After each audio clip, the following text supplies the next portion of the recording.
Los colegios alternativos básicamente son aquellos que trabajan centradas en una metodología creativa y variada, y también esos colegios serían insertados poco a poco dentro de lo que viene a ser la currícula en los colegios públicos. Para ello ya nos encontramos con Alberto Melgar, director de la Escuela Secundaria Nivel A. Bienvenido a Radio Exitosa.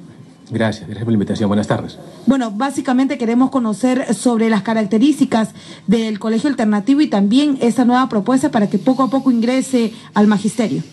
Mire, en general, los sistemas alternativos son aquellos que privilegian algún aspecto un poco en detrimento de otros. Tiene que ver con algunos privilegian, por ejemplo, la parte artística o la parte deportiva.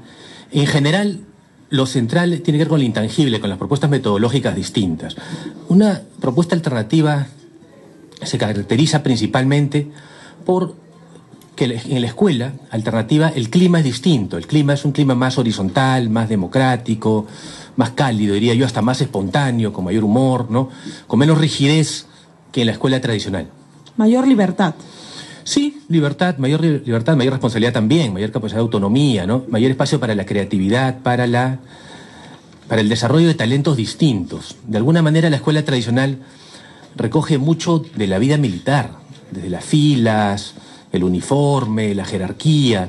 Una escuela alternativa no es así, es más bien una en la que el clima es más distendido. Nosotros siempre decimos distendido pero no relajado, es decir, intenso, sin embargo con esa convivencia. Pero con otras prioridades, además. Digamos que no es, pues, una cuestión de homogeneizar al alumnado. Y una de las cosas que hemos conversado también sábados pasados es, y que de repente podríamos relacionar con este enfoque, es el tema de cómo se evalúa al alumno de acuerdo a sus potencialidades. Y quizás la escuela alternativa tenga este enfoque en el cual no es, pues, que si alguien es malo para las matemáticas, se le vaya a meter las matemáticas a la mala, sino que se potencia aquello en lo que el chico, la chica, el alumno sea bueno también. Se resalta en todo caso un poco las diversas habilidades, las inteligencias que tenemos los seres humanos en general. Efectivamente, todos tenemos ventajas comparativas y desventajas comparativas. Finalmente uno va a vivir del talento, va a vivir de lo que haga bien, no de lo que haga mal. Entonces, de alguna manera, una escuela alternativa se caracteriza, entre otras cosas, por generar los espacios para que los diversos talentos se desarrollen. Es decir, no solamente lo tradicional, no solamente los contenidos tradicionales, sino generar espacios para que se desarrolle aquello en lo que uno puede destacar. Y eso abona además en la seguridad personal. En la medida que uno destaque, que tenga logros, pues será una persona más segura y más feliz. Así es. ¿Y por qué entonces no se le da tanta cabida a ese tipo de educación? Porque es que estas iniciativas son, digamos, bueno, hay varios colegios alternativos, pero no parece haber una propuesta que se escucha a nivel nacional. Hay cada vez más, y va a haber cada vez más, en la medida también que las familias más jóvenes están más predispuestas, cuestionan un poco lo tradicional, ¿no? Entonces, de alguna manera, la educación ha pasado de una central, cuando uno habla de proceso de enseñanza-aprendizaje, antes lo central estaba en la enseñanza, es decir, en el profesor que dictaba clase y los alumnos escuchaban. Lo moderno es que ese proceso de enseñanza-aprendizaje enfatice el aprendizaje o los aprendizajes, son aprendizajes distintos. De manera que el rol del profesor es más el de un facilitador, un intermediario, una persona que con preguntas, con situaciones creativas, con situaciones retadoras, despierte en el alumno que él mismo aprende. Sobre todo, ¿no? Realmente uno aprende siempre por sí solo. No aprendes porque te enseñan, aprendes por sí solo. Así es. Ahora, un poco conocer las experiencias. Estamos viendo los colegios alternativos, tienen presencia en Arequipa, en Huancayo, en Cusco, aquí en Lima. ¿Cuáles son las experiencias, los resultados finalmente? Hay más en Lima que en provincias, diría yo. O sea, lo que no conozco todos los de provincia. Yo, en líneas generales en educación, es un poco presuntuoso decir tenemos tal resultado, como si fuera una fábrica que uno, digamos, pone un insumo y 2 o 3 años después, porque hay muchos factores. Sin embargo, sí hay algún sello que tiene que ver con la espontaneidad, con la seguridad personal, con el hecho de haber vivido en un ambiente de paz. Es decir, por ejemplo, la violencia se genera cuando uno vive en un ambiente de violencia, ¿no? En casa, en el barrio, en la escuela.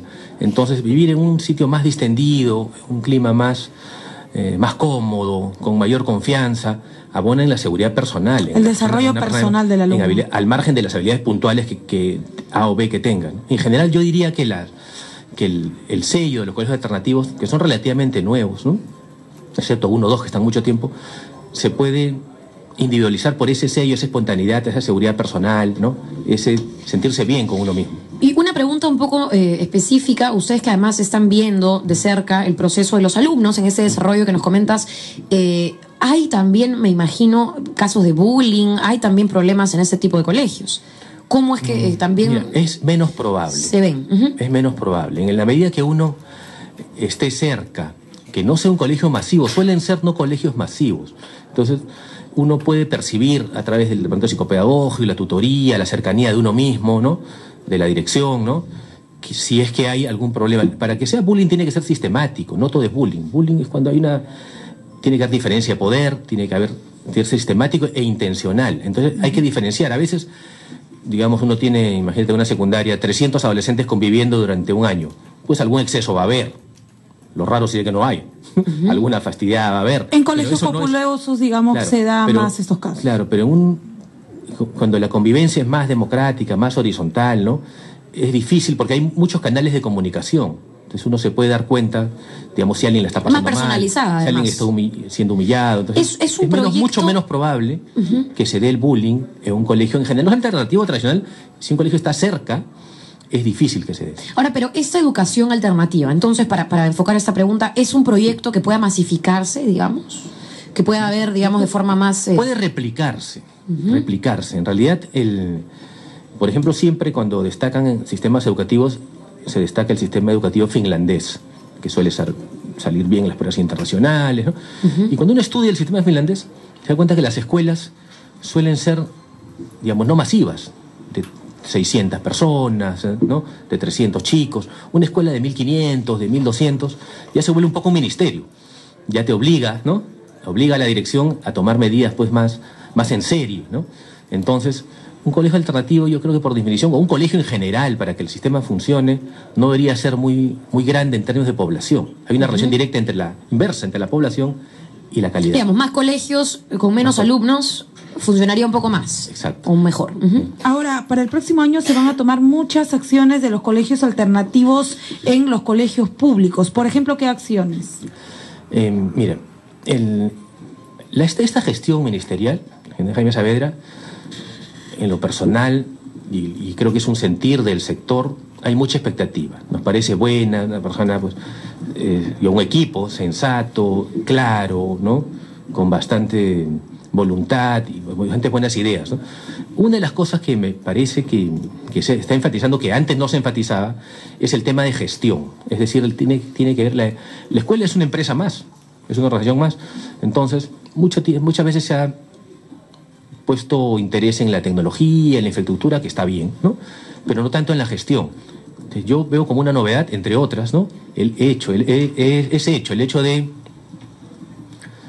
facilitar darle al director, ¿no?, elementos, ¿no?, para que gestione mejor, desde el personal administrativo, desde recursos, desde autonomía, ¿no?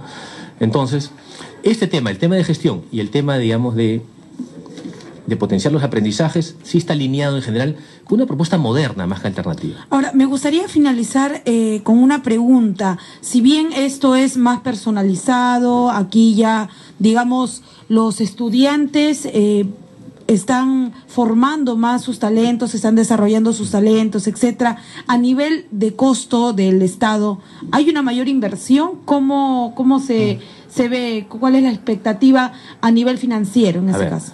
Los colegios alternativos son privados, ¿no? En general, si uno quiere hacer una educación más cercana, más centrada en el alumno, pues tiene que invertir más, ¿no? La idea es invertir más. De hecho, han anunciado 4.000 millones más para este año, medio punto porcentual. Entonces, sí va a costar, pero digamos, es lo que hay que hacer, es el reto central. Bien, agradecerle, por supuesto, Alberto Melgar Pinto, usted como director de uno de estos colegios, además de esta escuela secundaria nivel A, por estar con nosotros, por comentarnos esta alternativa y finalmente por estar en Radio Exitosa y compartirlo con nuestros oyentes. Gracias a ustedes.